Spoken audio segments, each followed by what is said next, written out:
able to do it?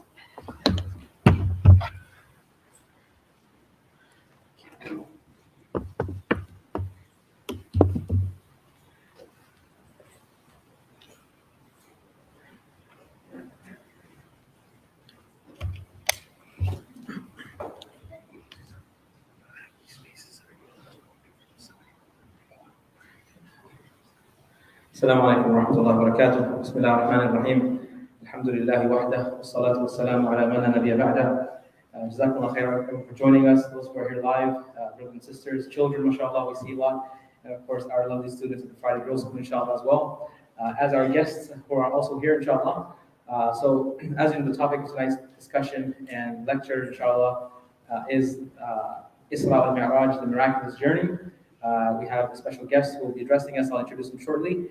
To open the evening, the night, inshallah, it is most befitting in the right of the Book of Allah that we open and commence the event with a short recitation, inshallah. For that, I'd like to call upon Hafiz Ibad Bishop to recite, to render us a short recitation, inshallah, to open the program. Jazakumullah khair. Hafiz Ibad.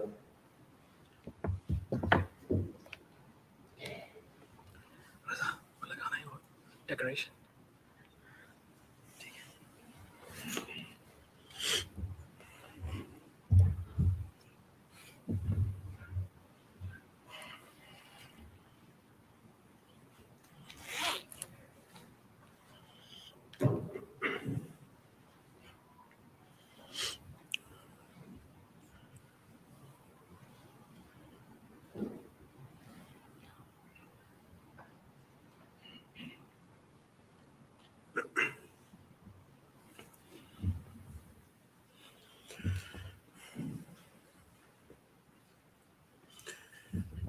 أعوذ بالله من الشيطان الرجيم.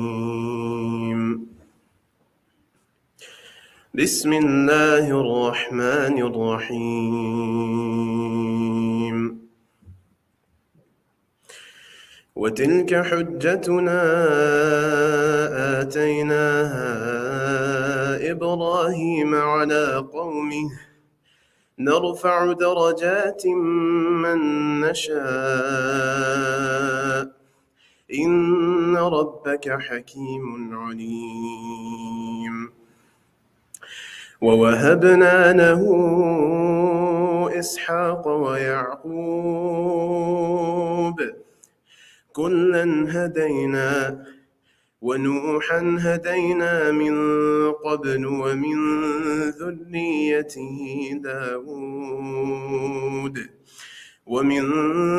ذريته داود وسليمان وأيوب ويوسف وموسى وهارون وكذلك نجزي المحسنين. وزكريا ويحيى وعيسى وإلياس كل من الصالحين. وإسماعيل واليسع ويونس ولوطا وكلا فضلنا على العالمين. ومن آبائهم وذرياتهم وإخوانهم واجتبيناهم وهديناهم إلى صراط مستقيم. ذلك هدى الله يهدي به من يشاء من عباده ولو أشركوا لحبط عنهم ما كانوا يعملون. صدق الله العظيم.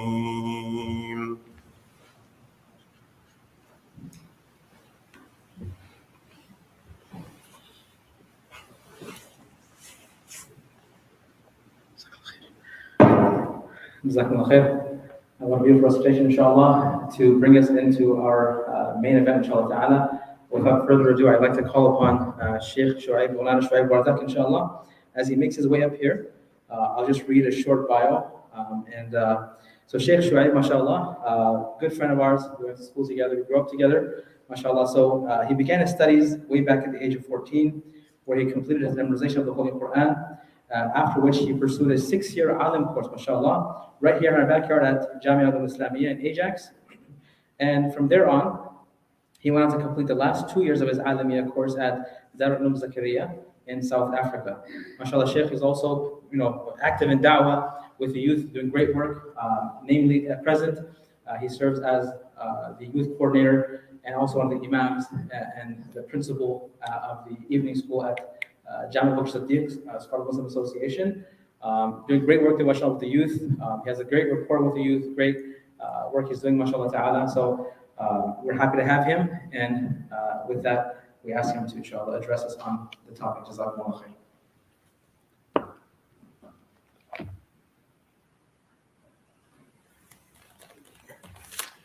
بسم الله الرحمن الرحيم الحمد لله رب العالمين والصلاة والسلام على المبعوث رحمة للعالمين نبينا محمد وعلى آله وصحبه ومن اهتدى بهديه واقتدى بسنته إلى يوم الدين وبعد. قال الله سبحانه وتعالى بعد أعوذ بالله من الشيطان الرجيم بسم الله الرحمن الرحيم والنجم إذا هوى ما ضل صاحبكم وما غوى وما ينطق عن الهوى إن هو إلا وحي يوحى علمه شديد القوى ذو مرة فاستوى وهو بالأفق الأعلى ثم دنا فتدلى فكان قاب قوسين أو أدنى فأوحى إلى عبده ما أوحى ما كذب الفؤاد ما رأى أفتمارونه على ما يرى ولقد رآه نزلة أخرى عند السدرة المنتهى عندها جنة المأوى إذ يغشى السدرة ما يغشى ما زاغ البصر وما طغى لقد رأى من آيات ربه الكبرى.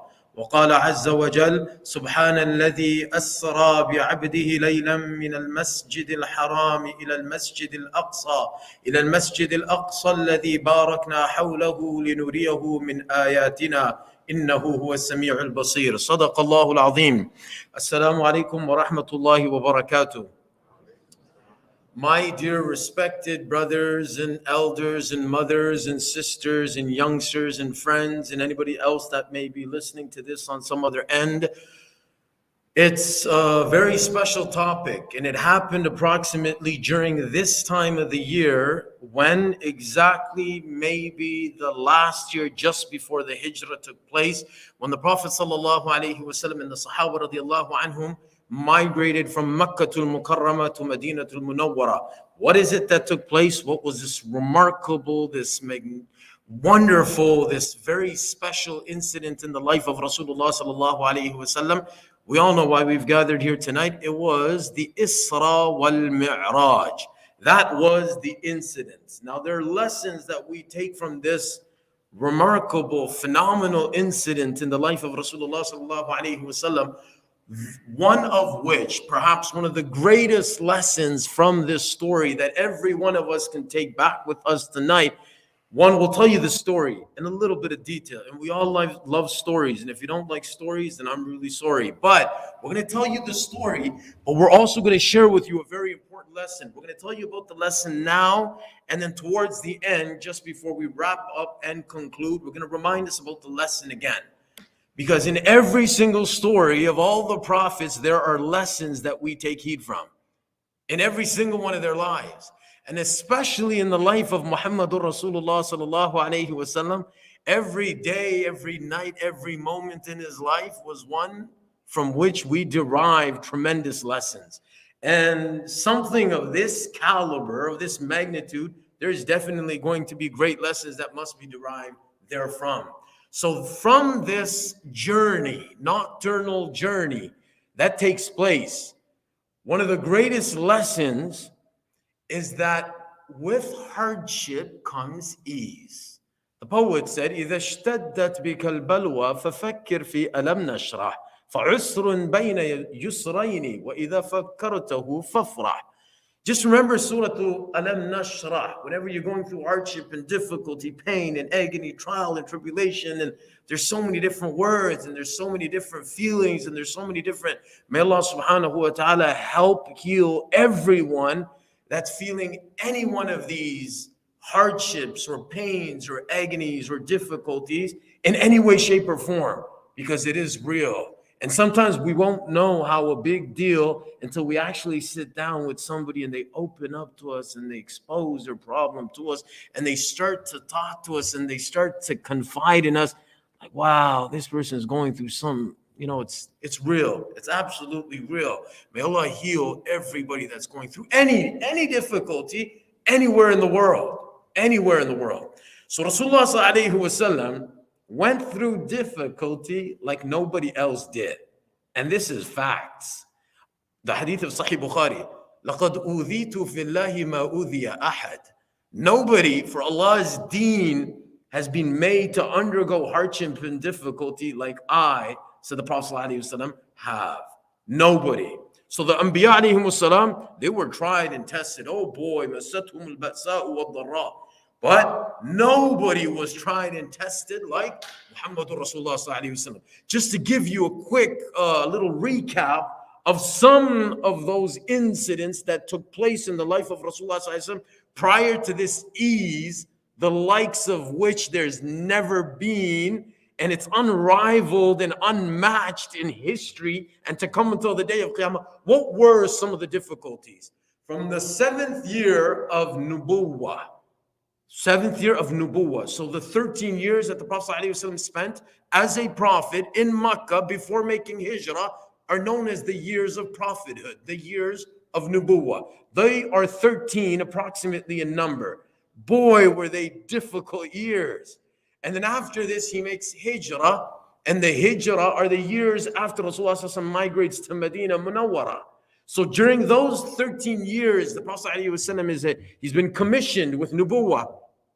From the 7th of those years till the 10th, 3 years consecutively, in the valleys of Abu Talib, the family of Rasulullah ﷺ underwent hardship and difficulty you could not possibly imagine. 3 years. And after this, you might think with hardship comes ease. You would expect a little something nice to come about. Well, guess what? 2 of his greatest supporters, Allah calls them back. Khadijatul Kubra radiyallahu anha won. Kanat fakanat. You know when you start talking about somebody, like him, he's on a whole different level. You didn't even tell me anything about him. At least praise him. Give me an accolade of his, a blessing or a virtue or a merit. He's on a whole different level. Just forget it. You can't even bring him into the discussion. MJ is a goat. But anyways, so when Khadijatul Kubra radiyallahu anha came into the discussion, kanat fakanat. Oh, Khadija. Oh, Khadija. He says, آمنت بي إذ كذبني الناس إذ كفرني الناس وصدقتني إذ كذبني الناس وواصتني بمالها إذ حرمني الناس. Everybody disbelieved in me. Khadija radiallahu anha believed. Everybody said he's lying. She said he spoke the truth. And nobody was willing to help me. She put hers and what was hers on the line for me. That's my Khadija. Well, guess what? After those 3 years, Khadija radiallahu anha leaves this world.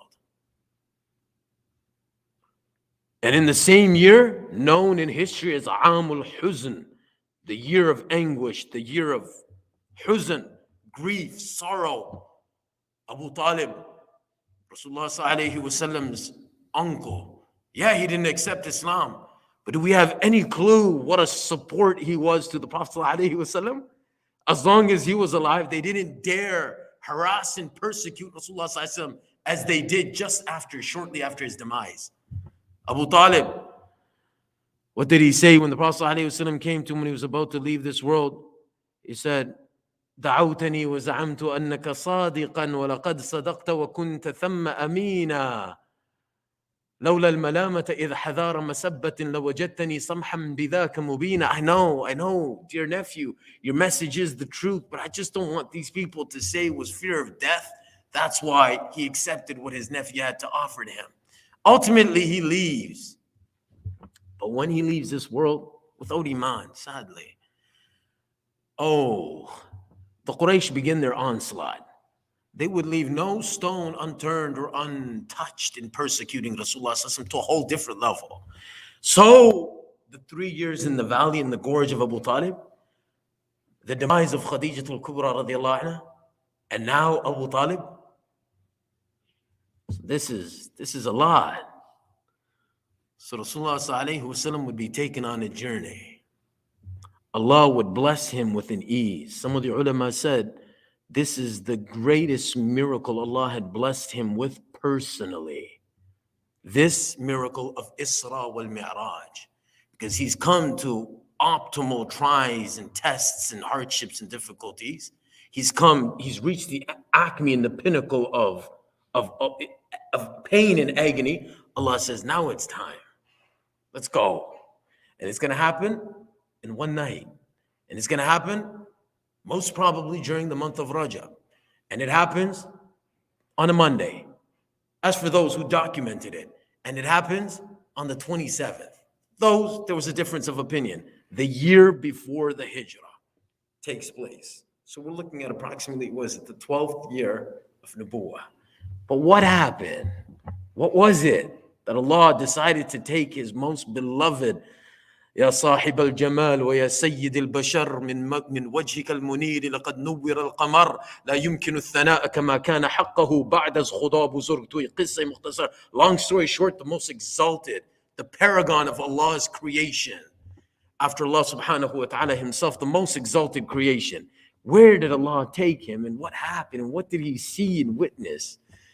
Physically, it wasn't a dream, it happened.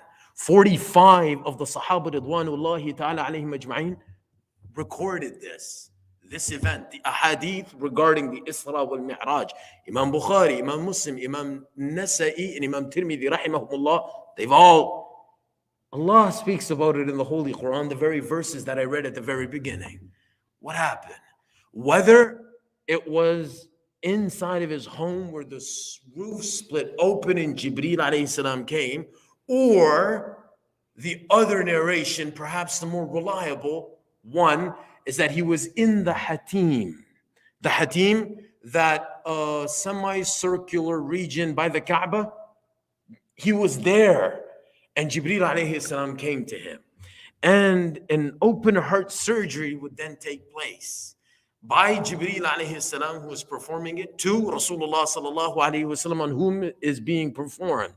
And Rasulullah sallallahu alayhi wasallam, his heart is taken out from inside of him by Jibreel. Jibreel alayhi salam has with him a vessel made of gold, and in it there is Zamzam, and in it there is Iman. Whether this is two different narrations or whether this is two different vessels found in the same narration, Rasulullah sallallahu alayhi wasallam's heart is then taken out by Jibreel alayhi salam and washed with Zamzam, filled with Iman, and then it is placed back inside of his heart. He narrates, Imam Bukhari, all of the giants, they've mentioned this. Rasulullah sallallahu alayhi wasallam then says, Jibreel alayhi salam had with him a dabba, a beast. Now this beast was dun al-baghli wa fawq al-himar.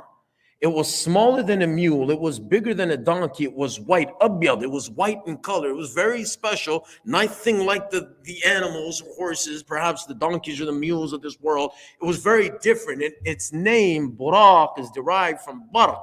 And Barq is lightning. So this thing it travels and traverses at lightning speeds. I mean, it takes, Rasulullah sallallahu alaihi wasallam mentioned, a single stride of this beast was as far as its eye could see. This beast, this Buraq, was brought by Jibreel alayhi salam, and Rasulullah sallallahu alayhi wasallam is then asked. So Jibreel alayhi salam is holding the harness, or the piece that goes into the mouth of this Buraq, while Rasulullah sallallahu alayhi wasallam is mounting on the saddle of this Buraq. And all of a sudden, this beast, this Buraq, starts to neigh. It starts to become restless. So Jibreel alayhi salam, he gives a little strike or a little spank type of, what are you doing? What's going on? Alam tastahi, Buraq, do you know who this is? There's never been anyone who has ever rode, mounted you as great, as noble as Muhammadur Rasulullah, and you're showing this state of restlessness. You behave.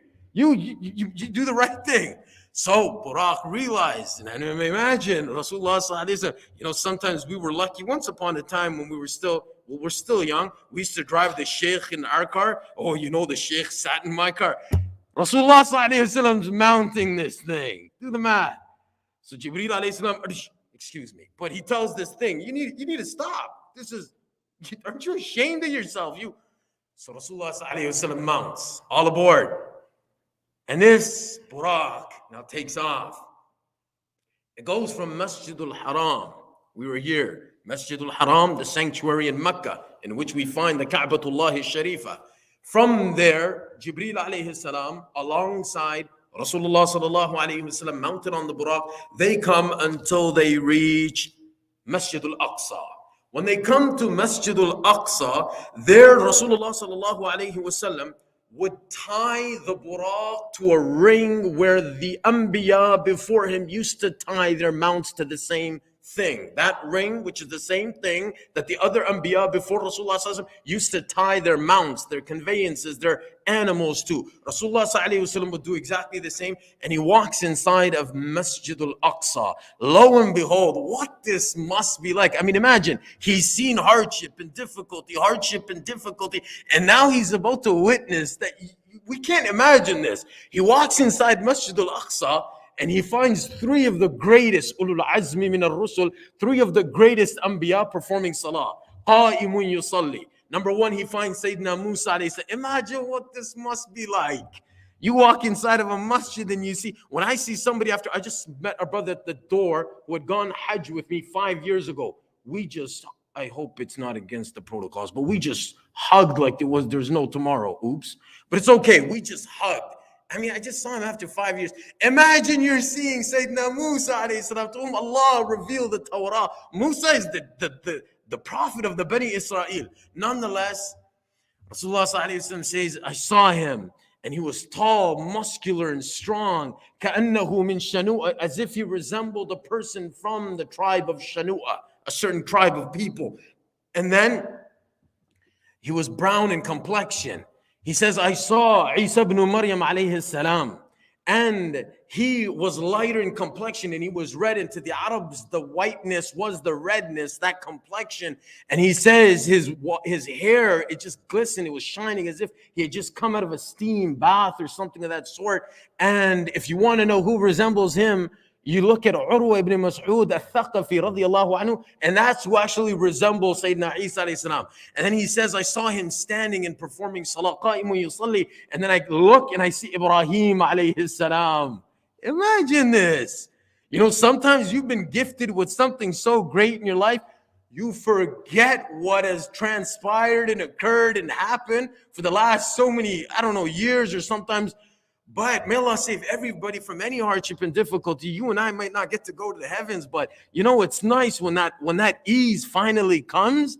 It's just great when that joy, when that happiness finally strikes. You think to yourself, I think it was worth it. If this is what Allah had in store for me at the end of the day, it's all good. Let it be. So he sees Ibrahim alayhi salam, and when he narrates this to the Sahaba radhiyallahu anhum, he tells them, if you want to know what he looked like, then you look at your companion. In other words, you look at me. I resemble your father, my father, Ibrahim alayhi salam. Nonetheless, now Rasulullah sallallahu alayhi wasallam says, فَإِذَا الْتَفَتُّ, I look back, and guess what? You've got the entire galaxy of the Anbiya alayhi salam performing their salah behind Imamul Anbiya. Rasulullah sallallahu alayhi wasallam is the Imam of all the prophets. And every prophet is the Imam of their ummah. They are the leaders, the prophets for their ummah, for their community, for their nations. And Rasulullah sallallahu alaihi wasallam is the Imam and the leader of all of the Anbiya. Thus, he is the Imam of all of mankind. That's the math. This is very simple. So Rasulullah sallallahu alaihi wasallam says, I look back and all of the Anbiya alayhim salam are right there. Now, what salah he performed, how many units of prayer were performed? Again, there's going to be a difference of opinion. But the bottom line is, أنا سيد ولدي or ولدي آدم يوم القيامة ولا فخر. I am the most exalted of Allah's creation. And when all of mankind stand before Allah on the day of Qiyamah, I am the greatest and most exalted of all. And I'm not saying this to toot my own horn or to boast or to exalt. No. ولا فخر. This is facts. I am the Imam of all the Anbiya. You're the Imams, the Anbiya are the Imams of all of their nations. You do the math. So nonetheless, Rasulullah sallallahu alayhi wasallam continues to narrate. He says, that's exactly what happens there. Rasulullah sallallahu alayhi wasallam is then presented by Jibreel alayhi salam, two different vessels. And one of these has wine in it. And remember, wine is still permissible to be consumed at that time in Mecca. And one of them's got milk in it. And Rasulullah sallallahu alaihi wasallam was asked to choose from one of the two. And Rasulullah sallallahu alaihi wasallam opts for the milk. And Jibreel alayhi salam replies, tells him, Asabta al-fitra, you've done the right thing. Whatever you've selected was pure and wholesome for you and your community, your ummah, to come until the day of Qiyamah. After this, Rasulullah sallallahu alaihi wasallam then begins the Mairaj. So Isra, according to the ulama, is the journey, that part of the journey which begins in Masjid al-Haram and ends here at Masjid al-Aqsa. Mairaj is the ascension thereafter. So from Masjid al-Aqsa, we're about to go on a journey into the heavens. That is the Mairaj. The ascension is what we refer to it as. So Isra, we'll look at it this way. We'll look at it horizontally, and Mi'raj, we're going up vertically. So Rasulullah sallallahu alayhi wasallam with Jibreel alayhi salam, they continue to ascend. And he says, I happened to see the grave of Sayyidina Musa alayhi salam. He actually runs into Musa alayhi salam thrice. He met him in Al-Aqsa, Masjid al-Aqsa, and then he sees his grave as well. And then he is going to go up and he's going to run into him again in the sixth heaven. So anyways, he continues to ascend until he gets to the first heaven. They get to the first heaven. Jibreel alayhi salam knocks. He asks, he seeks permission. And the one in the heaven asks, after the gates of the heaven are open, the one that's there asks, who is it? It's Jibreel. And who does Jibreel have with him? Who do you have with you? Anybody else? He says, yes, I have Muhammad sallallahu alayhi wasallam with me. He said, oh, has he been sent for? Has his time come? He says, yes.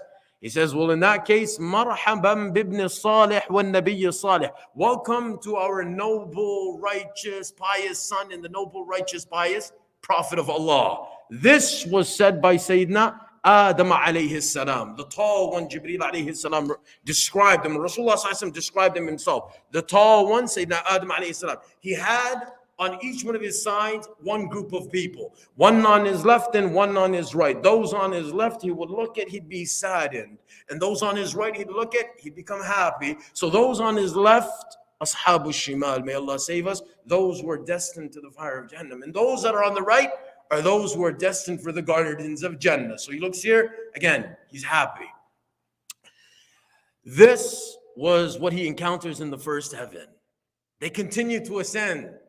Imagine, they've come to the second heaven, and there, Ibnay al-Khal, they run into two cousins whose mothers were sisters, Yahya wa Isa alayhim as-salam.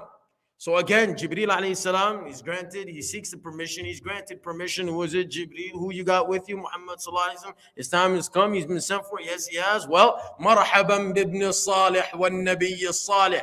Imagine, you got Jesus and John telling you, welcome to you. Allahu Akbar. So nonetheless, they come to the second, and then they continue to ascend. They come to the third. When they get to the third, who is it? It's Jibreel with who? The Prophet sallallahu alaihi wasallam. Okay, his time has come. He's been sent for. Yes, okay, welcome. Who is it? Sayyidina Yusuf alayhi salam. And that mentioned, Sahih Muslim, Rasulullah sallallahu alaihi wasallam said, Shatrul Husn or Hasan.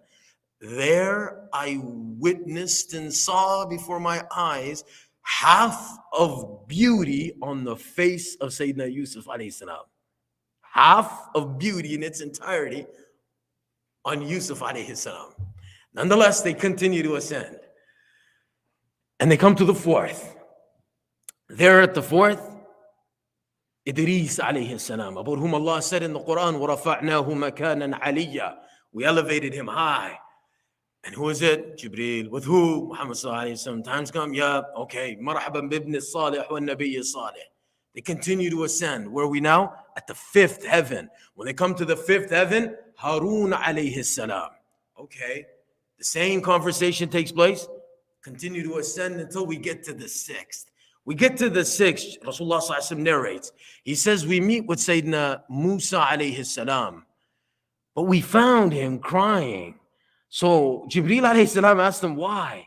He said, because this young man, his ummah will come much after mine, yet Allah will bless him with a much larger group from his ummah who will be admitted into Jannah much bigger than mine. This is why I cry. And he continues to ascend. He continues with Jibreel alayhi salam until they come to the seventh heaven. This is all in the span of a single night. They come to the seventh heaven, and there they find Sayyidina Ibrahim alayhi salam resting on what is known as the Baytul Ma'mur. Now the Baytul Ma'mur, there's not much we know about it, though every one of us is convinced that we believe it is the Kaaba situated in the heavens on the seventh heaven, directly above the Kaaba. So if it were to fall, it'd fall right over the Ka'batullah al-Sharif situated in Mecca. So this Ka'batullah al-Sharif, this Kaaba here, this Baytul Ma'mur that Allah has created, Allah has made, it is one that was made for the angels to make tawaf around. And so 70,000 angels make tawaf of this Kaaba every single day, and this is the only opportunity that they're given, after which no more access. You get a chance today, 70,000 got the chance today. Today they're gone. Tomorrow a new group of 70,000 will come to perform their tawaf around the Baytul Ma'mur. So that's the Baytul Ma'mur. And here is Ibrahim alayhi salam leaning, reclining, resting against it. And it makes sense. He constructed and built the Kaaba in this world. Allah bless him with the honor of resting on that Kaaba up there. So here he is, according to one narration.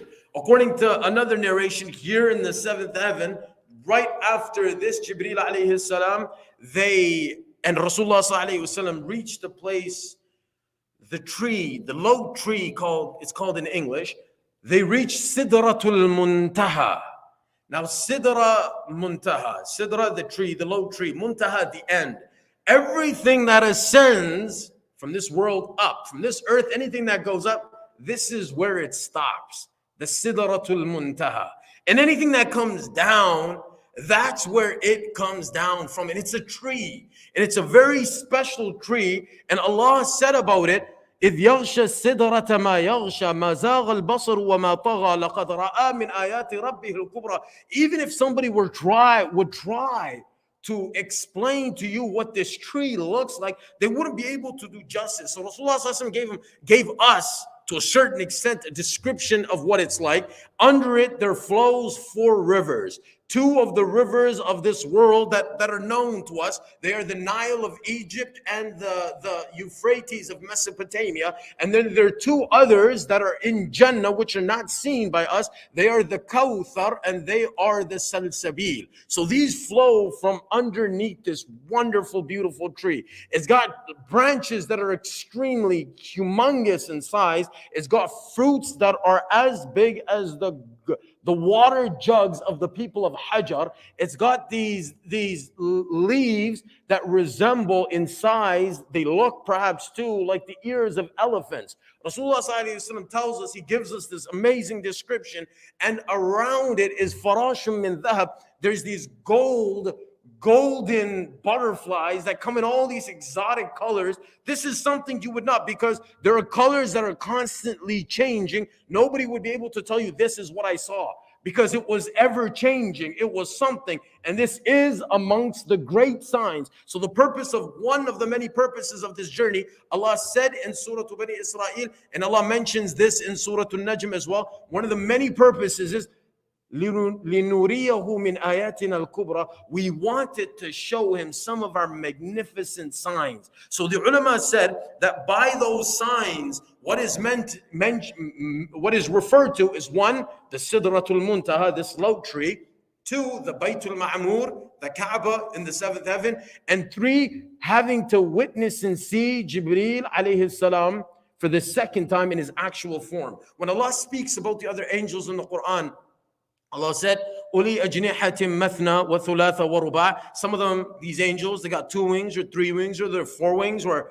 they're still massive and huge, and But then there's Jibreel alayhi salam. He's got 600 wings. He spreads one and the horizons are blocked. That's Jibreel alayhi salam. He saw Jibreel alayhi salam in his actual form. And the ulama said there might only be 2 times, according to some, where this actually happened as it happened on this occasion. So these are the 3 things that Allah showed to Rasulullah along with everything else. But these are magnificent signs, the likes of which Rasulullah had never been exposed to. Then he went up.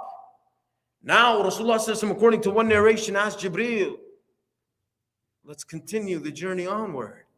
He says, no, after this point, there's no more going ahead and ascending for me. This is exclusive to you. Only you and you alone will be allowed. So the hadith of Imam Bukhari tells us Rasulullah said, I alone was taken after this. I continued to ascend. There was no more Jibreel alayhi salam. Until now it was we. But now it's me. So he continues until he becomes very close. He joins the status of very near proximity with Allah subhanahu wa ta'ala, distance of 2 bows. The bows and arrows, of course, this is something that was a commodity or something that was an asset to the people of that time. So reference has been made to it, but he came very close to Allah subhanahu wa ta'ala. What exactly happens? What is discussed? We know that 3 things in particular were given to Rasulullah sallallahu alaihi wasallam on this night during that occasion. 1, Khawatim Surah Al-Baqarah, the last few couple ayat of Surah Al-Baqarah, about which the Prophet ﷺ said, he who recited these shall be forgiven every night. In another hadith, kafatahu, these will suffice for a person to recite these 2 verses before we go to sleep. The last 2 verses of Surah Al-Baqarah were gifted to Rasulullah ﷺ on this occasion when Allah had summoned him there all alone. And coupled with this was the guarantee, the promise by Allah for Rasulullah ﷺ's ummah that anybody who left this world without having associated or ascribed any partners unto Allah, without having made shirk, they would be forgiven. And number 3, 50 salawat were given to this ummah, to Rasulullah ﷺ on this occasion. 50 salawat. And we know that 50 ultimately is going to shrink. So Rasulullah ﷺ sees this. He sees Jannah. Whether he entered Jannah or he saw Jannah, a difference of opinion. And he saw some of the na'im, some of the bounties and blessings and boons of Jannah. And then he sees some of the punishments of Jahannam. Rasulullah ﷺ says, I saw these people whose noses were like that of camels, and they would place inside of their mouths coals, and they would eat this coal, burning coal, until it would come out from their rear passage. So I asked Jibreel alayhi salam, who are these people? What's going on? Jibreel alayhi salam replied that these were the people who had taken and eaten the money of the orphans. We continued until we saw that there were people who had iron or copper nails with which they were scratching their faces and their bodies. So I asked Jibreel alayhi salam in regards to these people as to who they were. Jibreel alayhi salam replied that these were people who used to backbite.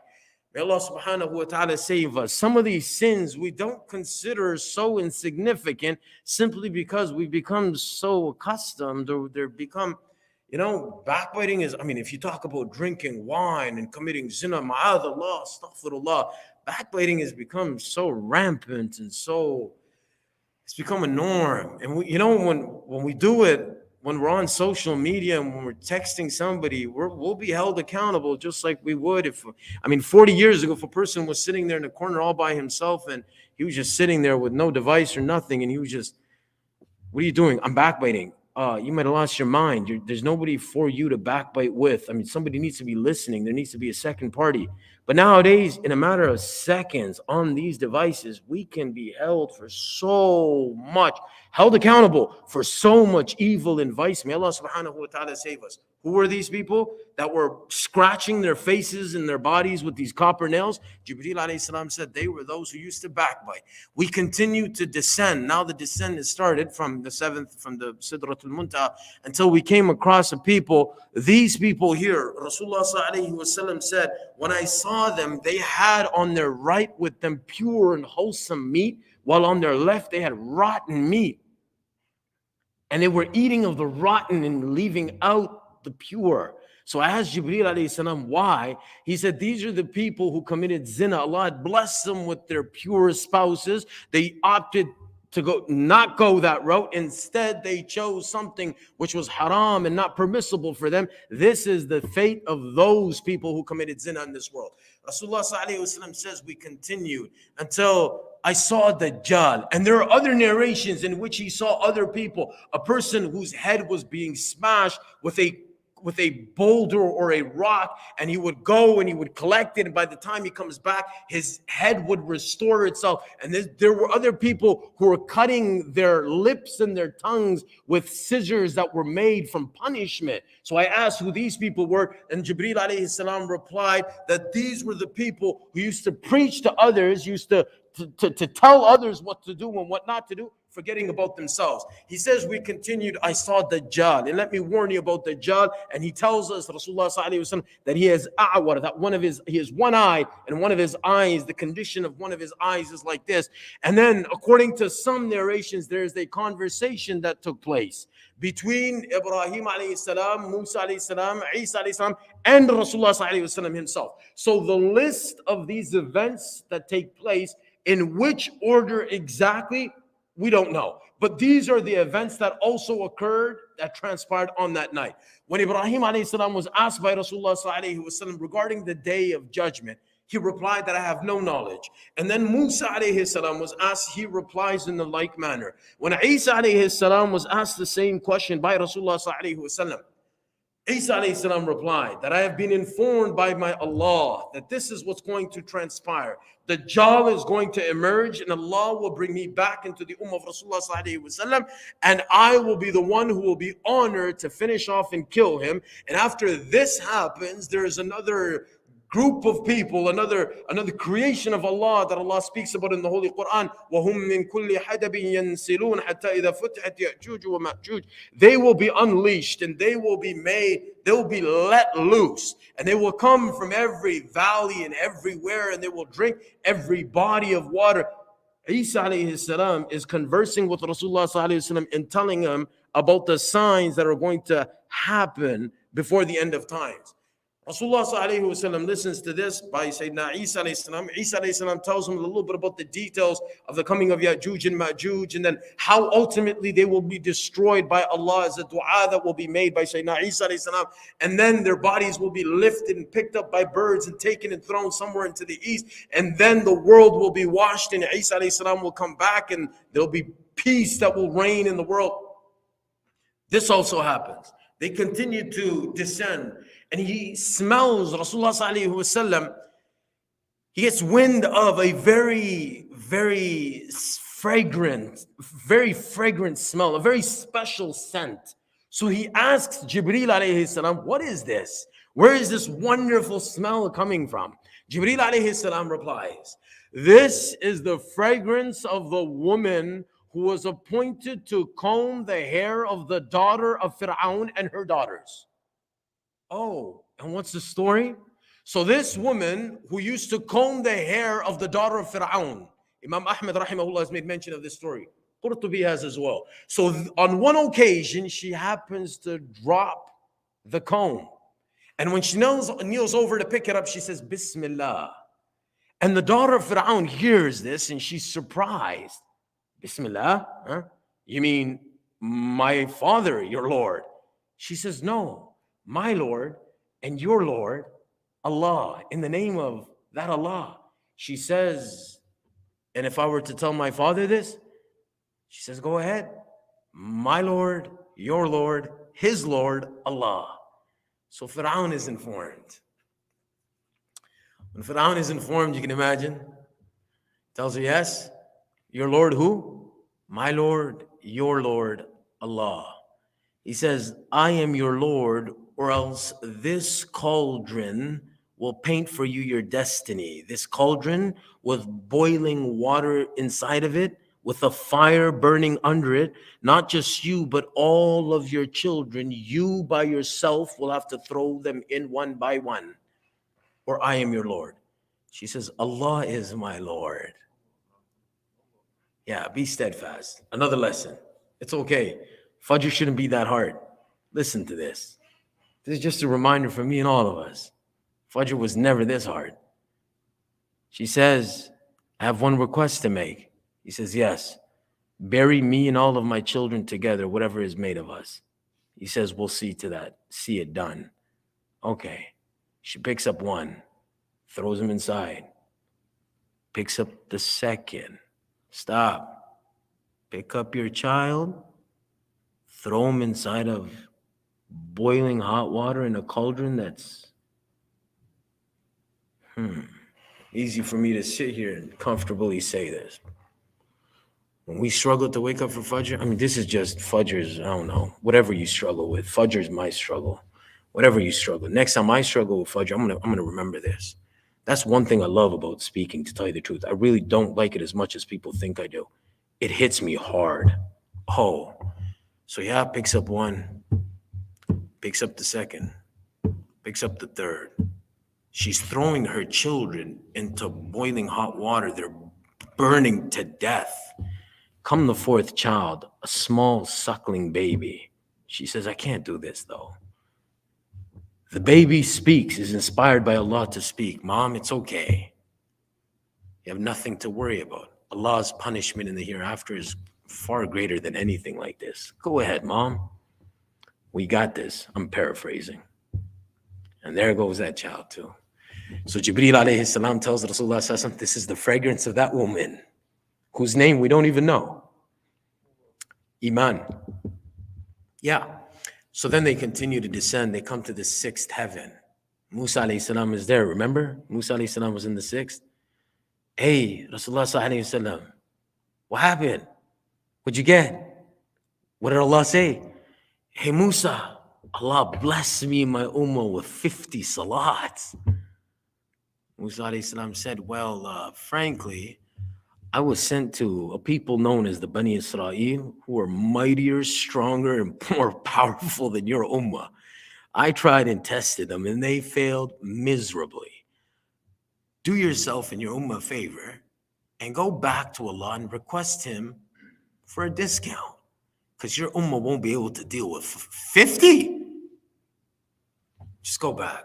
Rasulullah sallallahu alaihi wasallam looked at Jibreel alayhi salam, كأنه يستشير. It was as if he wanted to consult with him. Jibreel alayhi salam nodded. We'll go back. So they go back, and Allah gives them, we know, 45. Come back down. Allah gave my ummah 45 salats. Come back down. What happened? Oh, Muhammad, Allah cut it down to 45, Musa. Goes, no, 45. That's one too many. You need to go back. Okay, Jibreel, let's go. 40, 35, 30, 25, 20, 15, 10, 5. Allahu Akbar. Had it not been for Musa alayhi salam, Allah knows best. We'd be praying all day. Think about it. So he comes back. What happened? Allah left me with 5, Musa. Goes, you might want to go back. 5! I'm shy. 5, for crying out loud. He says, well, the Bani Israel couldn't do it, and trust me, they were mighty people, man. They had the power, but you're ummah. He goes, no, that's it. Allah announced, it's mentioned in the hadith, I've established my farida, it's 5, but I've brought ease to my ummah, to this ummah. 5 is the farida, is what they have to do, but the reward for those 5 is equal to 50. This is being exclusive in the ummah of Muhammadur Rasulullah sallallahu alayhi wasallam, the one who's still on this journey. Remember, it happens in one night. He's seen everything. So he's coming back down. So that's done. This encounter with Sayyidina Musa alayhi salam. And ultimately, he comes back. When he comes back to Masjid al-Aqsa, mounts the Buraq. We go back to Masjid al-Haram. Rasulullah sallallahu alaihi wasallam the next morning wakes up. Some narrations, I can't remember where they came from, but they sounded nice. But I don't have the source for this one in particular. He came back and his pillow was still warm, or the ring on which he had tied his mountain Aqsa was still like moving. Nonetheless, he wakes up. Now we're back to the authentic. He wakes up in Masjid al-Haram. And he wakes up, imagine, like we text, yo, last night was lit. Last night was epic. For what? What'd you do last night? You played a basketball game and you scored a couple. Imagine what Rasulullah sallallahu has seen. And he's got to tell the people this. This is what Allah has shown him, one of the greatest miracles ever. He's going to have to share this with the people. But it's not going to be easy sharing this news with the people. Because we know the people. We know the Meccans. And be it as it may, the one who runs into him first that day is none other than Abu Jahl. Abu Jahl meets him. Says, hey, Muhammad, sallallahu alayhi wa sallam. He says, what's going on? I see you. You seem like you're in a state of anxiety, a little puzzled, a little, what's new? What's bothering you? He says, well, last night, I went from Masjid al-Haram to Masjid al-Aqsa. Abu Jahl says, stop. Whoa. He hasn't told him anything above and beyond. That journey alone takes 1 month. Masjid al-Haram to Masjid al-Aqsa. And to come back takes another month. So a 2-month journey. You went last night and you're here this morning. Hold on. I mean, this is too much. Wait. And don't you change what you just said. You stick to your word. Let me call these people and see what they have to. I'm not even. No. You just hold on. Ya ma'ashara bani Ka'b ibn Luway. People, we're going to have a field day today. Listen to what he's got to say. People come and they're sitting. Abu Jahl says, please, go ahead. Tell them what you just had to tell me. Last night, I went from Masjid al-Haram to Masjid al-Aqsa. Oh, كأنه مصفق. Some started clapping, some grabbed their heads, some of them, they started snickering, some of them are laughing. Whoa! Excuse my expressions. Imagine what those people must have been like. What's going on here? I mean, he anticipated this. This is what he was like. Not, One of them said, hold on, let's be fair. I've been there. And let him explain to us and describe what the sanctuary Al-Aqsa looked like. Fair enough. They were reasonable people. I mean, despite they had some amazing qualities, despite their kufr and everything else. So it's all right, fair enough. Go ahead. Describe it for us. Al-Aqsa, what did you see? What does it look like? Like a little madrasa kid getting tested or something, huh? Allah's watching everything. These guys out of their minds. This is Allah's most beloved creation. They make feel so uncomfortable. You want to test him to see if he's speaking the truth. Nonetheless, let me tell you how Allah responds. He starts describing to them. He couldn't remember much. I mean, what are you going to remember of Masjid al-Aqsa if you went to go to, you saw Adam, you saw Yahya wa Isa, you saw Jannah, Jahannam, he saw Malik. Malik is the gatekeeper of Jannah. He's not smiled from the day he was appointed that task. Jibreel said he would have only smiled for you, but he's never smiled, Ya Rasulullah. He saw him, a man, an angel that has never smiled because of what Jahannam looks. Rasulullah saw the punishments of Jahannam, and he's going to remember what the details and the cracks and what the threshold of Al-Aqsa looked like. He couldn't remember. He says, I couldn't remember the details. And this is tough because these people are looking for this.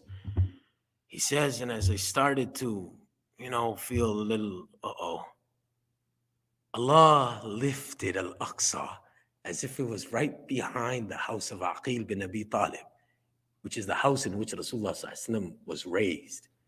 He says, Allah put it right there before my eyes, and I gave them a clear-cut, accurate, and precise description of everything. And the one who was listening said, As for that description, it's point on. It's completely accurate. Rasulullah sallallahu alaihi wasallam said, wait. I'm going to share a few more signs with you folks too. There were actually 3 caravans that I saw on my way here when I was coming back. One of these caravans should arrive very shortly. They were at this distance. And the second one had lost a camel, and I believe they were able to retrieve the camel. And the third one had with them an urn of water from which I drank myself. So we can wait for those 3 caravans to return as well. Abu Jahl said, what do you mean? So if that first camel caravan was supposed to come, the one that you're talking about, it was there at that time, and when you saw it and when you spotted it, it should be arriving just about now. While the discussion goes on, here comes the caravan. When Abu Jahl saw all this, he said, this is all sorcery. Ma'adallah. Can't handle the heat. Ma'adallah. He goes to Abu Bakr. He didn't get anything here. He goes to Abu Bakr as-Siddiq radiallahu anhu. He says, hey, if a man were to tell you that they went to Masjid al-Aqsa last night and this morning they're already back, would you believe him? He says, if he said it, alayhi afdalu salawatu min Allahi wa taslimat. It depends. If Muhammad sallallahu alayhi wasallam said it, it's absolutely true. Number 3, another sign, another lesson. Belief in every command of Allah and in every sunnah of Rasulullah sallallahu alaihi wasallam, every teaching of Rasulullah sallallahu alaihi wasallam, like this. Of course, we might not be able to achieve it, but ask Allah for it. This is the highest level of it. He says, Abu Jahl says to Abu Bakr, you believe him. Last night he goes to Masjid al-Haram this morning. He goes from Masjid al-Haram to Masjid al-Aqsa this morning. He's back. You're going to believe him? He goes, what are you talking about going to Masjid al-Aqsa and coming back this morning? I believe him in even crazier things than this. We believe that he receives divine revelation from above the heavens. He goes, And that was the journey. 1, after hardship comes ease. 2, we believe. And 3, stay away from those sins. May Allah subhanahu wa ta'ala make it easy for us.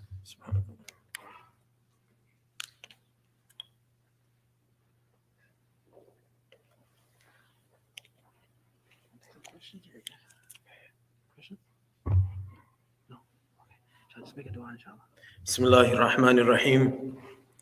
اللهم لك الحمد كله ولك الشكر كله وإليك يرجع الأمر كله. اللهم لا نحصي ثناء عليك أنت كما أثنيت على نفسك.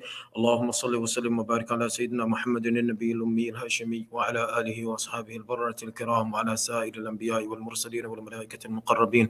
ربنا اغفر لنا ولإخواننا الذين سبقونا بالإيمان ولا تجعل في قلوبنا غلا للذين آمنوا ربنا إنك رؤوف رحيم. اللهم آت نفوسنا تقواها وزكها أنت خير من زكاها أنت وليها ومولاها. اللهم اشرح صدورنا الإسلام. اللهم وفقنا لما تحب وترضى من القول والفعل والعمل والنية والهدي والهدى إنك على كل شيء قدير. اللهم أحسن عاقبتنا في الأمور كلها واجرنا من خزي الدنيا وعذاب الآخرة. اللهم طهر قلوبنا من النفاق وأعمالنا من الرياء وألسنتنا من الكذب وأعيننا من الخيانة فإنك تعلم خائنة الأعين وما تخفي الصدور. اللهم ارزقنا عينين هطالتين تسقيان القلب بذروف الدمع من خشيتك قبل أن تكون الدموع دما والأضراس جمرا. اللهم عافنا في قدرتك وأدخلنا في رحمتك وأقضي أجلنا في طاعتك واختم لنا بخير أعمالنا واجعل ثوابه الجنة. اللهم أغننا بالعلم وزينا بالحلم وأكرمنا بالتقوى وجملنا بالعافية. اللهم هذا الدعاء ومنك الإجابة وهذا الجهد وعليك التكلان. آمين. جزاكم الله خيرا. Jazakumullah Shaykh Shoaib for that beautiful narration of the miraculous journey of Rasulullah sallallahu alaihi wasallam. And thank you all for listening patiently and attentively. Jazakumullah khair for attending. And if you'd like to meet with Shaykh Shoaib, he's here, of course, and you can also visit him at Jami' al-Siddiq, the Scarborough Muslim Association in Scarborough, just off of Lawrence and Midland, inshallah.